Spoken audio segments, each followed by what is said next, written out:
एक समय की बात है। सीतापुर नामक गांव में 65 साल की एक औरत सोमवती रहती थी। वह अपने 2 बेटों और उनके परिवारों के साथ रहती थी। वे एक ही घर में रहते थे। सोमवती को स्वादिष्ट खाने खाने का बहुत शौक था। उसे अच्छे कपड़े पहनने का, आईने में अपने आप को देखने का बहुत शौक था। जब उसके बेटे काम पर निकल जाते, उसकी बहुएं अपने काम में व्यस्त हो जाती, मगर सोमवती को इस बात की कोई परवाह नहीं थी। बड़ी बहू, ओ बड़ी बहू, इधर आओ जरा। जी माँ, बोलिए। अरे क्या तुम मुझे वो गिलास दे सकती हो जिसमें पानी रखा हुआ है? सोमवती बहुत आलसी थी। अपने बगल में पड़ा हुआ ग्लास भी वह उठा नहीं सकती थी।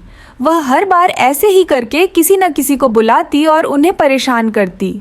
उसकी बहुएं उसका कहना तो मान लेती थी, मगर वह भी बहुत परेशान रहती थी क्योंकि उसे खाने का बहुत शौक था। जब अच्छा पकवान पकता था तो वह खुद रसोई घर में जाकर देखना चाहती थी कि क्या पक रहा है। अरे बहू सुनो, तुम क्या पका रही हो? खुशबू तो बहुत अच्छी आ रही है। फिर जो सोमवती की बहुओं ने खाना बना लिया तो वह इंतजार करती थी कि वह रसोई से बाहर कब आएंगी। वह रसोई में जाकर सभी पकवान देखती थी, एक एक करके उन्हें सूंघती थी और फिर कटोरी में सामान भरकर चुपचाप अपने कमरे में चली जाती थी। भोजन के समय बहुएं पहले सबको खाना परोसती थी, मगर जब उनकी बारी आती तो खाना कम पड़ जाता था। उन्हें पता ही नहीं था कि खाना कम कैसे पड़ जाता है। कभी कभी तो उनके पति उन्हें गुस्सा भी करते थे कि क्यों उन्होंने सही मात्रा में खाना नहीं बनाया है। ऐसा देख के सोमवती मन ही मन खूब हंसती, मगर वह अपने बेटों को कुछ नहीं कहती थी कि वह अपनी पत्नियों से ऐसे क्यों बात कर रहे हैं। फिर एक दिन सोमवती के बेटे बाजार से कुछ मिठाइयाँ लेकर आए और वो मिठाइयाँ उन्होंने अपने बच्चों के लिए रख दी। सोमवती से तो रुका ही नहीं गया। वह अपने पोते पोतियों के पास आई और मिठाई का डब्बा उनसे ले लिया और बोली, सुनो बच्चों, ये मिठाइयाँ मैं तुम लोगों में बराबरी में बांटूंगी। चलो अपनी आंखें बंद करो और अपना हाथ आगे करो बच्चों। ऐसा सुनकर बच्चों ने वैसा ही किया जैसे उनकी दादी माँ ने कहा। फिर सोमवती ने उस डब्बे में से कुछ मिठाइयाँ चुपचाप अपने पास रख ली और बाकी की मिठाइयाँ बच्चों को दे दी और फिर चुपचाप अपने कमरे में चली गई। ये ही नहीं, वह तो अपनी बहुओं की साड़ियाँ भी चुराती थी। जब उसकी बहू तार पर सूखने के लिए टांगती, वह चुपचाप साड़ियाँ ले जाती। उसकी बहुएं परेशान हो जाती। ऐसा किसने किया है उन्हें? लगता कहीं गुम हो गई है। माँ जी, आपने मेरी लाल साड़ी देखी है क्या?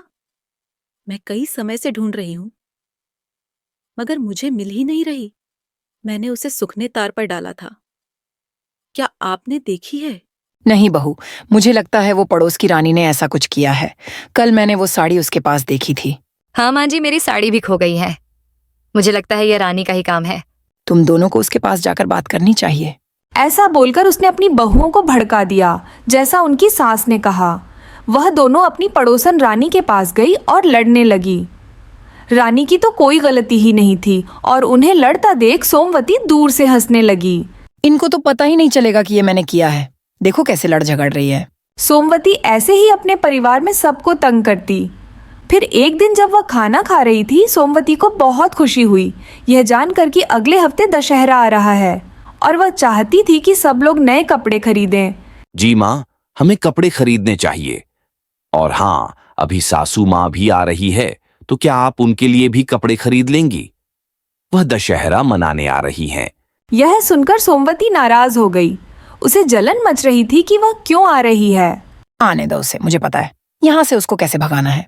अगले दिन सोमवती अपने कमरे से बाहर आई और उसने अपने बेटों और बहुओं को किसी का इंतजार करते हुए देखा।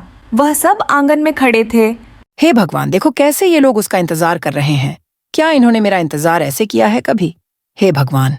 फिर सोमवती के बड़े बेटे की सास वहां पधारी और जैसे ही वह अपनी गाड़ी से उतरी, बच्चे भागे दौड़े उनके पास गए। वह बच्चों के लिए और बाकी सब के लिए कई उपहार लाई थी। मैं बच्चों के लिए खिलौने और बेटियों के लिए साड़ियाँ लाई थीं। पुष्पा ने सोमवती को भी एक सुंदर सा बस्ता दिया। सोमवती ने वह बस्ता तो कबूल किया और चुपचाप अपने कमरे में चली गई और फिर बाहर आई।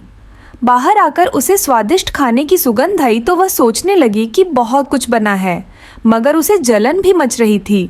ये देखो, इन बहुओं ने मेरे लिए कभी इतने सारे स्वादिष्ट पकवान कभी नहीं बनाए। अभी मैं इनको मजा चखती हूँ। फिर ऐसा सोचते हुए वह इंतजार करने लगी कि कब उसकी बहुएं रसोई से बाहर आए। जैसे ही वो दोनों रसोई से बाहर आई, चुपचाप सोमवती रसोई घर में चली गई और पकवान में उसने खूब सारी मिर्च डाल दी। फिर जैसे ही सबने खाना शुरू किया, सब लोगों से खाया ही नहीं गया। सबको खूब मिर्च लग रही थी। सब तो पानी के लिए तड़पने लगे, मगर सोमवती ने तो खाने को छुआ तक नहीं था। मगर उसे ऐसा लगा कि सबको शक हो जाएगा कि उसने कुछ गड़बड़ की है, तो वो भी नाटक करने लगी कि उसे भी खूब मिर्ची लगी और पानी के लिए तरसने लगी। मगर पुष्पा को शक हुआ। पुष्पा ने सोमवती को कुछ न खाते हुए देख लिया था। उसे ऐसा लगा कि कुछ तो गड़बड़ है। पुष्पा ने सोमवती पर नज़र रखनी शुरू कर दी। फिर ऐसे ही कुछ दिन बीत गए। पुष्पा ने ऐसा देखा कि सोमवती बच्चों से मिठाइयाँ चुराती हैं और अपनी बहू की साड़ियाँ चुराकर उस बक्से में रखती हैं। उसने यह भी देखा कि वह चुपचाप रसोई में जाकर सब्जियां कटोरी में भरकर चुपचाप अपने कमरे में आ जाती है। इन 10 दिनों में पुष्पा को सोमवती के बारे में बहुत कुछ पता चला गया था। फिर एक दिन जब सब लोग घर पर थे, पुष्पा ने सोचा कि यह सही वक्त है कि उसे सबको बताना चाहिए कि इस घर में क्या चल रहा है। सोमवती बहन, सुनिए, क्या आप वो बक्सा ला सकती है जो मैंने आपको दिया था? मैं आपको वापस लौटा दूंगी। फिर ऐसा कहकर पुष्पा झट सोमवती के कमरे में गई। सोमवती तो पुष्पा से पहले जाने की कोशिश कर रही थी, मगर असफल रही। पुष्पा ने वो बक्सा खोला और सब लोग उसके अंदर देखकर हैरान रह गए। उसमें कई प्रकार की मिठाइयाँ, बहुओं की साड़ियाँ, आईना और पैसे थे। वह ये सब अपने परिवार वालों से चुराती थीं। सोमवती बहन, तुम्हारे बेटे, तुम्हारे बहुएं और तुम्हारे पोता और पोती, यह तुम्हारा परिवार है। ये किसी और के नहीं है, ये तुम्हारा परिवार है। सोमवती, तुम्हें क्या लगता है कि यह सही कार्य है जो तुम इतने दिनों से कर रही हो? माँ, आप ऐसा क्यों कर रही थी? इसी कारण बच्चे हमेशा आपसे परेशान रहते थे। माँ, आपको नहीं लगता कि जब हम काम से घर आते हैं तो हम थके हुए होते हैं, और आपको ऐसा करने की क्या जरूरत थी? माँ, आप सबके साथ खुशी खुशी रह सकती हैं। आपने सबको कितना परेशान किया है माँ। माँ जी, आपने ही हमें रानी के बारे में बताया था। वो मेरी कितनी अच्छी दोस्त थी। आपके झूठ की वजह से अब मेरी दोस्ती भी उससे टूट गई है। माँ जी, हमने आपका बहुत ख्याल रखा। आप ऐसा कैसे कर सकती हैं हमारे साथ? सोमवती को अपने से कम उम्र के लोगों को ऐसा कहते हुए बहुत बुरा लगा। ज्यादा बुरा इसलिए लगा कि वे उसके खुद के परिवार वाले थे। उसे एहसास हुआ कि वह कितना गलत कर रही थी और उसने सबसे माफ़ी भी मांगी। उस दिन से सोमवती अपने बच्चों का अच्छे से ख्याल रखती थी। वह अपनी बहुओं का भी खूब ख्याल रखती थी। वह अपनी बहुओं की काम करने में मदद भी करती थी। ऐसा सब देखकर पुष्पा भी बहुत खुश हुई कि उसके रहते रहते सोमवती का हृदय परिवर्तन हुआ। तो बच्चों, इस कहानी से हमें यह सीख मिलती है कि हमें अपने पास मौजूद जिंदगी से संतुष्ट रहना चाहिए। उम्र के साथ हमें अपना व्यवहार भी बदलना चाहिए, नहीं तो इससे हमारे अपनों को चोट पहुंच सकती है। कहानी अगर अच्छी लगी हो तो लाइक कर दीजिए और एक प्यारा सा कमेंट भी कर देना।